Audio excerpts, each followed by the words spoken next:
Hello everyone, welcome back to our channel Tech AI. On today's video, I'm going to show you how to delete a memory in CrushOn.AI.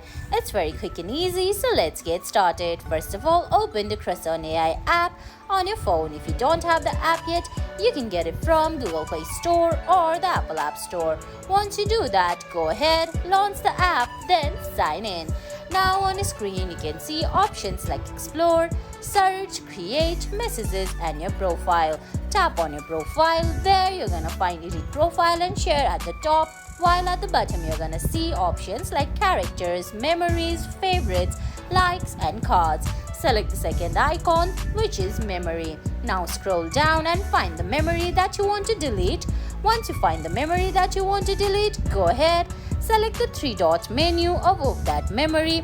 Then there will be two options, Edit Title and Delete. Select Delete and confirm by tapping on Delete from your screen. And guys, that's it.